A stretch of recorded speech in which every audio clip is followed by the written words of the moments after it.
رسول اللہ صلی اللہ علیہ وسلم کا جو جذبات کو ابھارنے کا انداز ہے وہ دیکھیے کیسا ہوتا ہے۔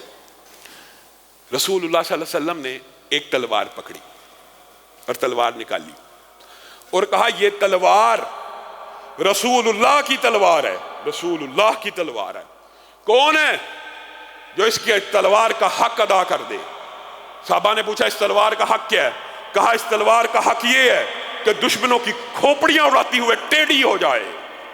زبیر کھڑے ہوئے، رسول اللہ نے کہا بیٹھ جاؤ۔ ابو دجانہ کھڑے ہوئے، رسول اللہ صلی اللہ علیہ وسلم مسکرا کے ان کی طرف دیکھنے لگے اور کہا دجانہ، ابو دجانہ پکڑ، آج موقع آ گیا ہے تیری جرات اور بہادری دیکھنے کا بھی اور اس تلوار کے حق کو ادا کرنے کا بھی۔ ابو دجانہ ساری زندگی یہ شعر پڑھا کرتے تھے، انا الذی آہدنی خلیلی ونحن بالصفح لدى النخیل الا اقوم الدخر فی الکیول اضرب بالسیف اللہ والرسول۔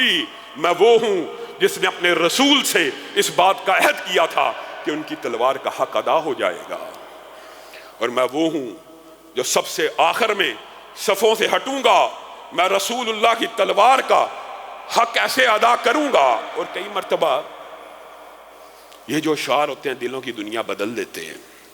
آپ مجھے بتائیے، علامہ اقبال کا بعض اوقات میں شعر پڑھتا ہوں، جس طرح یہ شعر ابو دجانہ نے کہا اور رسول اللہ صلی اللہ علیہ وسلم سے وفاداری کا جو عہد کیا ساری زندگی یاد کرتے رہے، اور ساری زندگی صحابہ اس شعر کو دہراتے رہے۔ آج 1400 برس بیت گئے ہیں، ابو دجانہ کا یہ شعر ہر طالب علم کو یاد ہے۔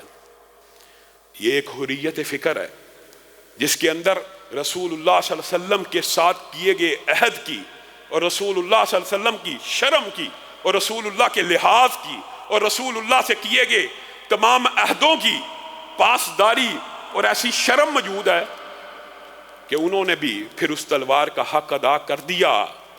بات آگے کی ہے لیکن ابھی بتاتا ہوں۔ زبیر کہتے ہیں اللہ کی قسم میں دیکھنا چاہتا تھا کہ تلوار مجھے کیوں نہ ملی، ابو دجانہ کو کیوں ملی۔ میں سمجھ گیا کہ ابو دجانہ کو کیوں ملی، کھوپڑیاں اڑ رہی ہیں، گردنیں اڑ رہی ہیں، وہ رسول اللہ کی تلوار کا حق ادا کر رہا ہے کہ دندانے جو اس کے ہیں وہ ٹیڑھے ہونا شروع ہو گئے۔ ایک شخص جو اونچی اونچی آواز میں لوگوں کو جنگ کی طرف انگیز کرتا تھا، اس کے اوپر تلوار پہنچی تو اس نے چہرہ پیچھے کیا تو وہ ہند تھی اور وہ عورت تھی۔ ابو دجانہ نے رسول اللہ کی تلوار کا یہ احترام کیا کہ اس کی کھوپڑی کے قریب سے تلوار کو اٹھا لیا، کہا رسول اللہ کی تلوار سے کسی عورت کی گردن کو نہیں اڑاؤں گا۔ اور کئی مرتبہ بعض شعراء کے جو اشعار ہوتے ہیں دلوں کی کیفیت بدل دیتے ہیں۔ علامہ اقبال نے بھی رسول اللہ صلی اللہ علیہ وسلم کی عہد کی پاسداری اور محبت کے لیے ایک عظیم شعر کا بات آئی ہے جزوی طور پہ، تو وہ بھی عجیب و غریب شعر ہے۔ کاش ہم میں بھی یہ شرم پیدا ہو جائے رسول اللہ صلی اللہ علیہ وسلم کی کہ تو غنی از ہر دو عالم من فقیر، روز محشر عذر ہائے من پذیر، گر حسابم راتو بینی ناگزیر، از نگاہ مصطفیٰ پنہا بغیر۔ کمال کر گئے علامہ اقبال، کہا اللہ تو غنی ہے، اور تو اگر یقینی اور بدیہی طور پہ کل قیامت کے دن میرا حساب لینا چاہتا ہے، اللہ تو غنی ہے، معاف کر سکتا ہے، لیکن اگر تیرا حساب لینا لازم ہو جائے، تیرا حساب لینا لازم ہو جائے تو مجھ اقبال کو، مجھ جیسے گناہ گار کا حساب رسول اللہ کے سامنے مت لینا کہ میں نے ان کا کلمہ پڑھا ہے، ان کے سامنے مت لینا۔ ہمیں رسول اللہ کی کیا شرم ہے؟ ہم نے رسول اللہ کا کلمہ پڑھ لیا، ہمیں رسول اللہ کی کیا شرم ہے؟ کل قیامت کا دن ہوگا جس نبی نے اٹھنے بیٹھنے کا طریقہ، کپڑے پہننے کا طریقہ، طہارت کا طریقہ، ماں بہن بیٹی کا طریقہ، محارم رشتہ داروں کے اسلوب اور انداز بتلا دیے، کل اس نبی کو، اللہ کو تو دکھانا ہے ہی ہے، اس نبی کو کیا منہ دکھاؤ گے؟ اس کے حوض کے اوپر جا کے کیسے پانی طلب کرو گے؟ وہ صحابہ جنہوں نے دین کی آبیاری اپنے خون سے کی، جذبات سے کی، وہاں پہ کیا میدان حشر میں رسول اللہ صلی اللہ علیہ وسلم نے نہیں ہونا؟ صحابہ نے نہیں ہونا؟ عرب انسانوں نے نہیں ہونا؟ تمہارے سارے رشتہ داروں نے نہیں ہونا؟ ایک ایک رشتہ دار کھڑا ہوگا. بتاؤ اللہ کی قسم انسان کو ذاتی رب کی بھی شرم ہوتی ہے. آج انسان کا کوئی راز افشا ہو جائے، راز چھپاتے پھرتے ہیں، قسمیں دیتے پھرتے ہیں، حلف اللہ کے لیے چھپائی رکھنا، اللہ کے لیے، اللہ کے لیے، اللہ کے لیے. کسی کو خبر نہ ہو کہ میں دھوکے باز ہوں، کسی کو خبر نہ ہو میں گنہگار ہوں. وہاں عرب انسانوں کے سامنے، رشتہ داروں کے سامنے، اور جس نبی کا کلمہ پڑھ کے اسلام کو قبول کیا، ان کو کیا چہرہ دکھاؤ گے؟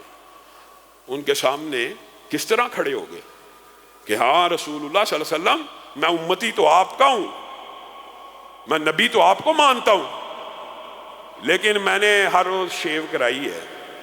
کہہ سکتے ہو؟